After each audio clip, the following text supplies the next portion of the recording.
Hi, welcome back to our channel. आज मैं Chariot नामक 2022 अमेरिकी साइंस फिक्शन और मिस्ट्री फिल्म का रिकैप देने जा रही हूँ। यह फिल्म 5 पार्ट्स में डिवाइडेड है और एक डॉक्टर के इर्द गिर्द घूमती है जो पुनर्जन्म के प्रोसेस के माध्यम से अनविटिंग पेशेंट्स का गाइडेंस करने में माहिर है, लेकिन वो अपने नए पेशेंट में एक रेयर ग्लिच पाता है जो फ्यूचर को इर्रेवोकेबली बदल सकता है। फिल्म की शुरुआत 1840 में होती है जब एक आदमी अचानक लकड़ी काटते समय अपने लंग्स से खून की खांसी करता है। शाम को उसे दूर की इमारत से एक फ्लैशिंग लाइट दिखाई देती है और वो कंफ्यूज हो जाता है, लेकिन वो कुछ नहीं करता और घर में घुस जाता है। अगले दिन वो मोनोक्यूलर टेलीस्कोप के थ्रू देखता है कि लाइट अभी भी चमक रही है।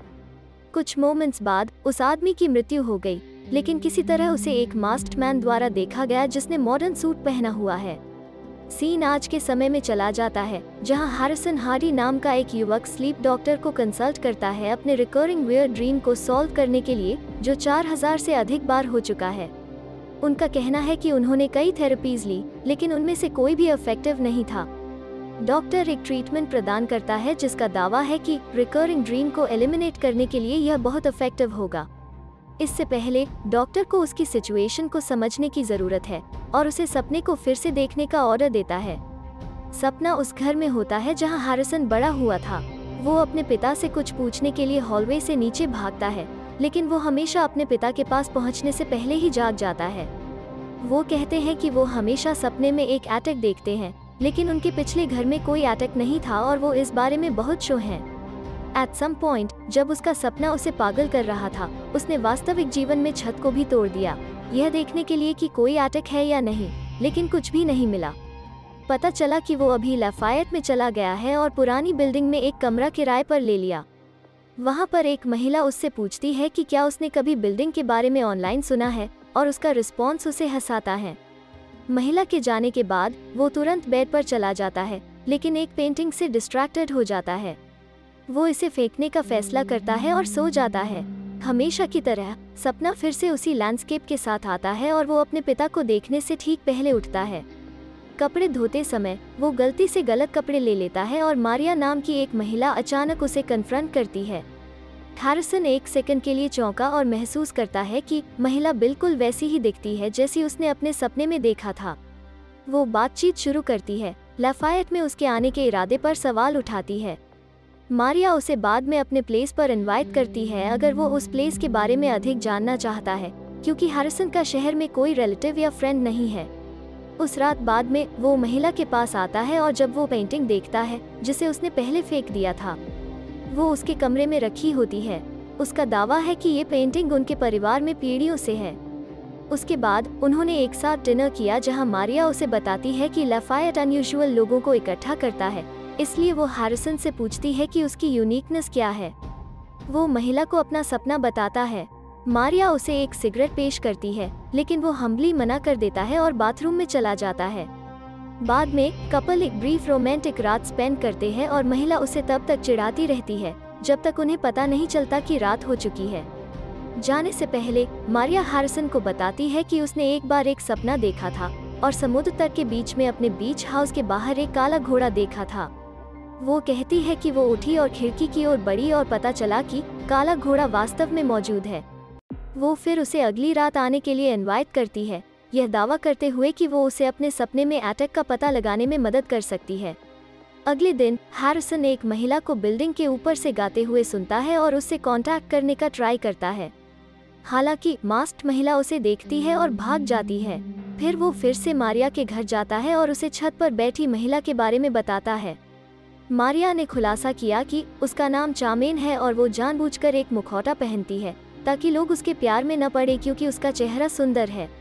कुछ समय बाद मारिया उसे चिढ़ाने लगती है और रेस्ट यू नो, इस बार अपने सपने में हैरिसन किसी तरह एटक पर लाल तार को देखता है जिसे उसने पहले कभी नहीं देखा था।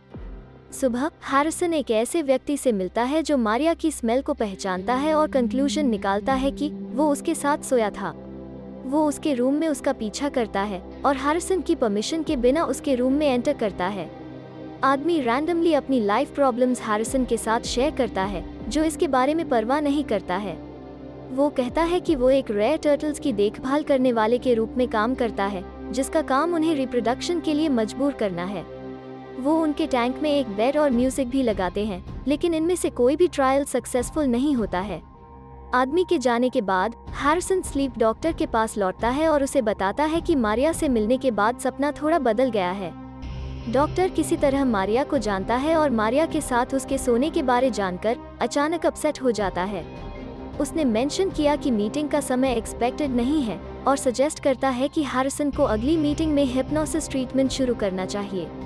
अपने समय को एंजॉय करते हुए मारिया अचानक एक कैमरा लेकर हैरिसन के कमरे में आती है और उसे रोरी नाम के एक दोस्त के बारे में बताती है, जो एक एक्ट्रेस के रूप में उसके परफॉर्मेंस से इम्प्रेस्ड है और उससे एक और रिकॉर्डिंग भेजने के लिए कहता है।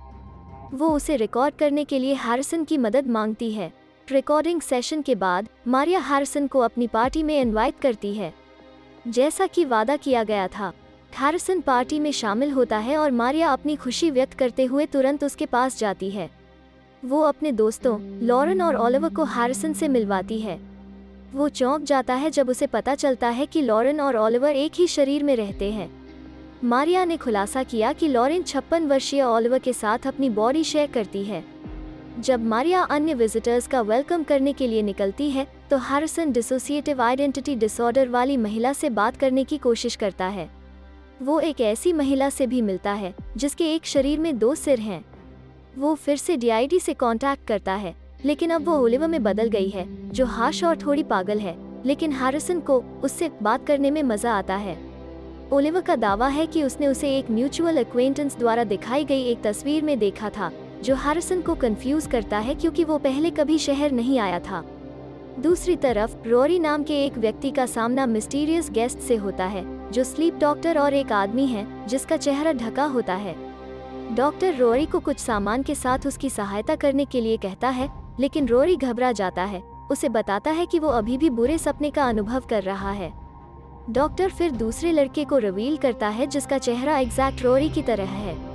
वापस हैरिसन के पास आते हैं। इस बार वो सपने में लाल तार को नीचे खींचने में मैनेज करता है और एटेक पर चढ़ जाता है, लेकिन वो एटेक में कुछ देखता उससे ठीक पहले उठ जाता है। वो तुरंत मारिया के घर जाता है, लेकिन वो उस समय वहाँ नहीं होती है। वो फिर कपड़े धोने के लिए जाता है, केवल यह देखने के लिए कि वॉशिंग मशीन खराब है। हैरिसन इलेक्ट्रिसिटी रूम में जाता है, लेकिन वहाँ कोई नहीं मिलता है। वो कपड़े धोने के लिए लौटता है और जब वॉशिंग मशीन काम कर रही होती है तो वो कंफ्यूज होता है। बाद में हैरिसन को मारिया से एक ब्रीफ कॉल आती है, जो मदद के लिए भीख मांग रही है। वो वापस कॉल करता है और घबरा जाता है जब रोरी की ऑफिस रिसेप्शनिस्ट द्वारा कॉल का आंसर दिया जाता है, लेकिन अचानक वो मारिया की डिस्टॉर्टेड वॉइस को बार बार यह कहते हुए सुनता है कि मेरी मदद करो। हैरिसन स्लीप डॉक्टर से मिलता है। वो उसे इन्फॉर्म करता है कि उसके सपने का एक्सपेंशन जारी है और उसने एटेक में ओल्ड स्टाइल की पोलरॉइड तस्वीरें देखी। डॉक्टर घबराया हुआ लगता है और उससे पूछता है कि उसने तस्वीरों को देखा या नहीं। हैरिसन का कहना है कि वो कई लोगों को पहचानता है, लेकिन ज्यादातर स्ट्रेंजर्स हैं। डॉक्टर सलाह देते हैं कि वे तुरंत इलाज शुरू करें। इससे पहले हैरिसन डॉक्टर के पिछले बयान पर सवाल उठाता है, जो उसने मारिया के साथ उसकी मीटिंग के टाइमिंग को लेकर कहा था, लेकिन वो जवाब देने से इनकार कर देता है और डंप प्ले करता है। इसके बाद इलाज शुरू होता है। डॉक्टर हैरिसन को अपनी आंखें बंद करने का आदेश देता है और उसे एक पहेली देता है, लेकिन अचानक फोन की घंटी बजती है। उसने तार काट दिया, लेकिन घंटी बजती रही। डॉक्टर ने किसी तरह कॉल का जवाब देने से इनकार कर दिया और हैरिसन फिर से मारिया की आवाज सुनता है। वो तुरंत दौड़कर उसके कमरे में जाता है, यह देखते हुए कि कमरा पूरी तरह से खाली है। इस बीच बिल्डिंग के बाहर 2 मास्क्ड मैन खड़े हैं। हैरिसन अपने कमरे में लौटता है और लॉरेन ओलिवर के रूप में सामने होती है। वो उससे मारिया के ठिकाने के बारे में पूछता है, लेकिन वो हाश जवाब देती है। वो एक बंदूक निकालती है और हैरिसन पर निशाना साधती है, जबकि स्लीप डॉक्टर द्वारा अभी अभी कही गई रिडल को रिफ्रेज करती है। अचानक लॉरेन इंटरवीन करती है और ओलिवर को पहेली खत्म करने से रोकती है। हैरिस एक हथौड़ा पकड़ता है और बहादुरी से रोरी के ऑफिस जाता है। हालांकि उसे गार्ड्स द्वारा रोक दिया जाता है और बांध दिया जाता है। रोरी का दावा है कि वो मारिया को नहीं जानती, उसका है कि उनकी एक्टिंग खराब है। बाद में हैरिसन को एक अबैंडन्ड बिल्डिंग में लाया जाता है, जहां स्लीप डॉक्टर उसका इंतजार कर रहा है। उसे एक कमरे में ले जाया जाता है और डॉक्टर एंड में पहेली को खत्म करता है। डॉक्टर मास्क पहनता है और हैरिसन को सुला देता है।